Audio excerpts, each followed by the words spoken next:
Hello everyone and welcome to another fine edition of TYTSports Talking Boxing as what? Always. With Britton Harden and Robert Exel is on Skype. Robert, happy birthday. I heard it was your birthday today. How are you feeling? I'm feeling good. How about yourself? I'm doing great. Obviously, Robert's birthday, by the way, is March 29th, so we are absolutely fucking with him. Britton, let's start with you. So Canelo Alvarez, Alfredo Angulo. Canelo will make about $1.25 million to Angulo's less than 1 million paycheck. I think it's 750K. It's 750K according to Bad Left Hook. Let's just go back months ago when the fight was first made. Your initial reaction was blank. My initial reaction was, why isn't he fighting Lara? I thought that, you know, after the performance that Lara put on against Angulo, he kind of proved that he should be. We took in that fight, as a matter of fact. Absolutely, we did. Great night of boxing. But I thought that Lara earned that fight, and I kind of thought that initially this is an easy fight, bounce back fight for Canelo. He's fighting somebody who is basically tailor-made for his style, that's going to walk straight to him. Isn't that the blueprint after a loss with a golden boy, like the second coming of a golden boy like Canelo? Yeah, but you know what?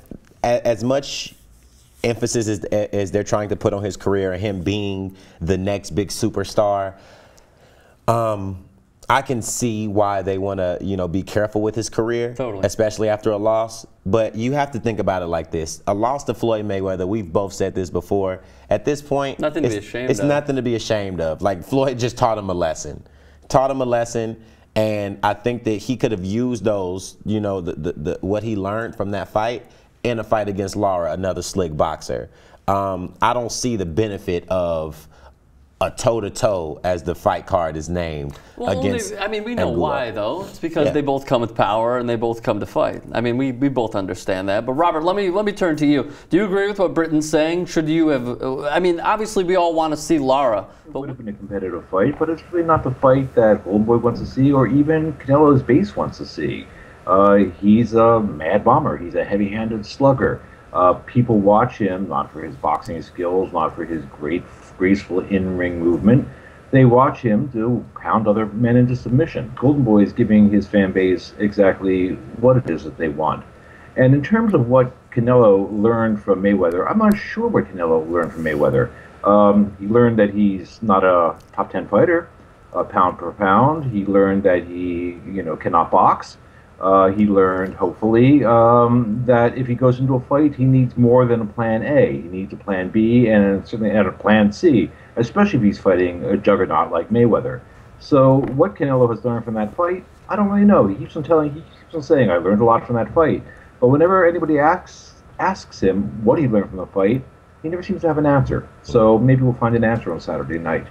So do you think, you know, you just commented that we learned that he cannot box. Do you really believe that Canelo can't box? I think he has rudimentary skills. Again, he looked good against Trout. There's no question about that. But I think his skills are rudimentary. And again, when I say rudimentary, I'm comparing him to the best of the best. The Mayweathers, the Rigondeaus, the Hopkins, the Andre Wards. I mean, these are the exemplars. These are the masters. Who would be the other 10 that you would put instead of Canelo on that list? I'm just curious. Certainly Mayweather, certainly Rigondeaux, certainly Andre Ward, certainly Danny Garcia, no question about it. Maybe even Lara, for that matter. I mean, I think Lara has proven himself in the ring and out of the ring, as a number of people who don't want to fight him have shown. We don't even need to name names in that regard. But I don't know. If we look at Canelo's competition, and again, Canelo's a veteran at this point. He's over 40 fights. He's been fighting since, even though he's a young man, he's been fighting since, as a pro since he's been 16. But if we look at who he's fought and look at his competition, it's not a distinguished the competition is not distinguished. And one can only really judge a fighter by his competition. As he said, you know, there's not stiff competition except for Floyd.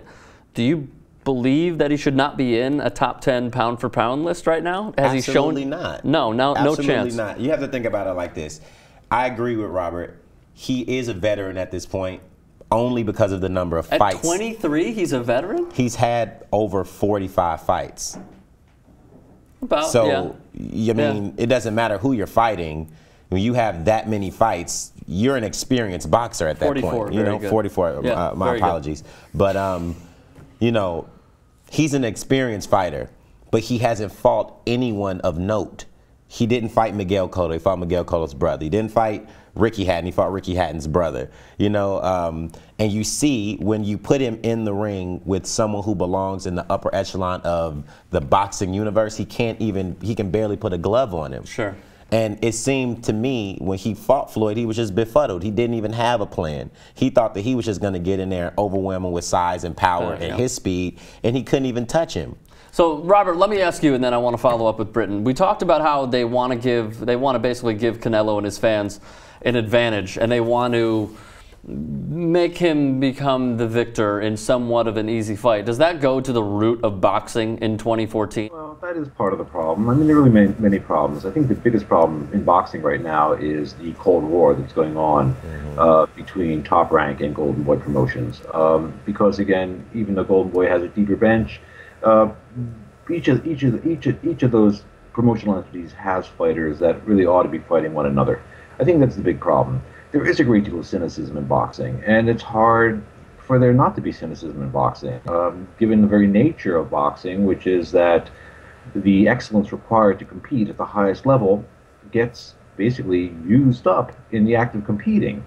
So, and there is, of course, the whole socioeconomic background of boxing, where you have poor kids from the favela, from the ghetto, from, you know, from the streets who fight their way, you know, into the gyms, fight their way onto TV, and yet their careers are controlled for the most part by men educated at the Ivy League universities. So there's reason to be cynical about boxing and questionable about boxing. But boxing is an amazing sport. I mean, it is really the ultimate sport. I mean, in terms of one-on-one competition, there's nothing to compete with boxing. Let me ask you, Alfredo Angulo, he's 31 years old. He has a story that is incredibly tough. They said that, you know, they threw him in prison. They said that they were going to throw away the key because of visa issues and immigration issues, which is just ridiculous. The warden hated him for some reason, and the people around him hated him, treated him like absolute shit. It's a very good comeback and feel-good story of, not then, but just now, seeing him sort of come back and embrace himself with boxing, become a different person, possibly a better person, he said, from the trials and tribulations that he dealt with. But can he be competitive against Canelo? Can he possibly win against Canelo?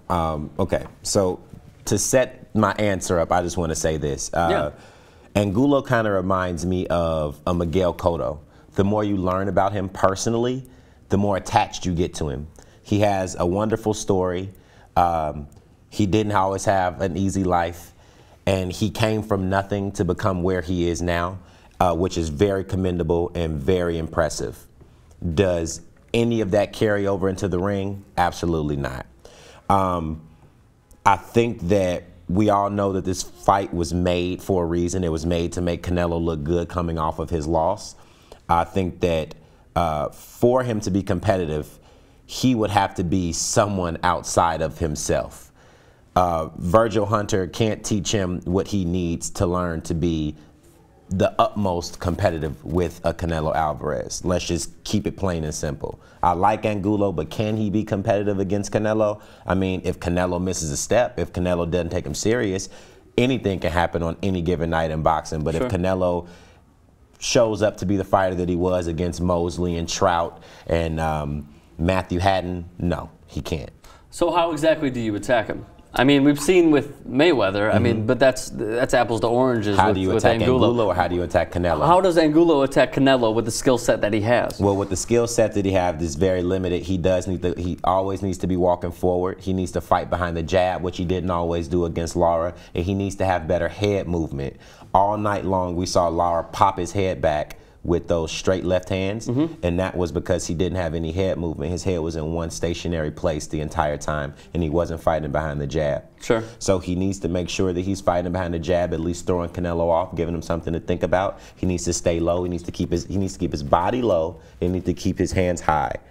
And when he's trying to get inside, he needs to move his head, and dig those hooks to the body. Robert, what do you think? Do you agree with Britton or disagree? I do agree. I do agree. I mean, I think that Angulo's going to have to come in and he's going to have to make a war of it, and he's going to have to make a war of it as quickly as possible. He's not going to go the distance, and if he goes the distance, he's certainly not going to get the decision. So his really only chance is to try to drop Canelo. Canelo's got a great chin. His defense is impeccable, but his chin is granite. So I think that his only chance is really is to go after Canelo, to make a dogfight of it, in deference to El Perro, and see if he can possibly puncture the Canelo myth. But he's going to have to do it sooner rather than later, because later it's going to work. So here's the thing that I'll say.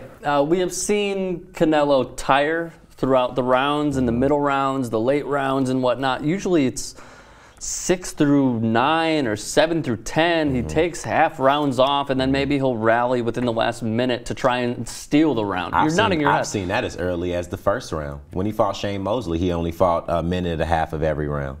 And he's pacing himself. Can't you just say that they were feeling each other out in the first round? I mean, if I've watched that fight about 4 times, in the past month, just trying to, watch it a fifth. No, I'm just kidding. Watch it one more time tonight. I'm just kidding. But I just personally feel like if Angulo Shane keeps Mosley the wasn't pressure, feeling Canelo out. My point is that. Right. Okay. I totally understood, and that's fair. I'm just saying, if Angulo sort of rushes him the way that we think he can, if he tires him, there's a potential that, what we saw with Austin Trout, where we both felt in between knockdowns that Trout was sort of not winning the fight, but he was winning the round, and Canelo was consistently backing up over and over and over. If Angulo can keep the pressure on him, and if he could sort of, get to the body, pop a few jabs, as you indicated previously, work behind it, and then get to those late rounds, I wouldn't say that he'll steal a decision. The decision will always go to Canelo in close fights.